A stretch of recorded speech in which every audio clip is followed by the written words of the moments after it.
মেয়েটি বইয়ে এতটাই ডুবেছিল যে স্কুলে জম্বি আক্রমণ হয়েছে সেই কথাটি পর্যন্ত তার জানা ছিল না। ভাগ্য ভালো যে ছেলেটি তাকে পছন্দ করতো সেই ছেলেটি ঠিক সময়ে এসে পৌঁছেছিল। তারা দুজন ক্যান্টিনে লুকাতে গেল, কিন্তু সেখানে তো আরও বেশি জম্বি ছিল। তাই বাধ্য হয়ে দৌড়াতে দৌড়াতে তারা ক্লাসরুমের দিকে ছুটলো। রাস্তায় তারা দেখলো একজন শিক্ষক সিঁড়িতে জম্বিদের দ্বারা ঘিরে রয়েছে। তারা কিছুই করতে পারলো না। আর পরের মুহূর্তে সেই শিক্ষক জম্বিদের শিকার হয়ে গেল। তখন আরিয়ানের মাথায় একটা আইডিয়া এলো। সে উপরের ক্লাসরুমের দিকে সিঁড়ি বেয়ে উঠে গেল। ভাগ্য ভালো ক্লাসরুমটি আপাতত নিরাপদ ছিল, কিন্তু যখন মেয়েটি উপরে উঠছিল তখন একটি জম্বি মেয়েটিকে দেখে ফেললো। কিন্তু কয়েকজন ছাত্র তাকে সাহায্য করে উপরে তুললো। এখন সবার পুলিশে কল করা প্রয়োজন, কিন্তু সবার ফোন স্টাফ রুমে জমা ছিল।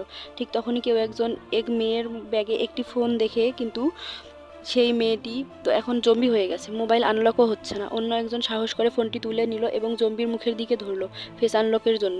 অবিশ্বাস্যভাবে ফোন আনলক হয়ে গেল। অর্জুন সঙ্গে সঙ্গে পুলিশে কল করলো, কিন্তু পুলিশ এটাকে মজা ভেবে কল কেটে দিল। এরপর সোনিয়া নামের একটি মেয়ে ফায়ার ব্রিগেডকে কল করে বলল স্কুলে আগুন লেগেছে, ফায়ার টিম রওনা দিলেও পৌঁছাতে সময় লাগবে। ততক্ষণে সবাই মিলে দরজা জানালা শক্ত করে বন্ধ করতে শুরু করলো। হঠাৎ স্কুল টিচার বিবেক স্যার চুপচাপ ক্লাসে ঢুকে পড়লো। ছাত্ররা জিজ্ঞেস করলো, স্যার আপনাকে কোথাও কামড়ায়নি তো? বিবেক স্যার বললেন, আমি পুরোপুরি ঠিক আছি। তারপর তিনি ক্লাসটিকে লকডাউন মোডে সিকিউর করতে লাগলেন। এরপর একটি মেয়ে হঠাৎ দেখলো স্যারের হাতে কামড়ের দাগ।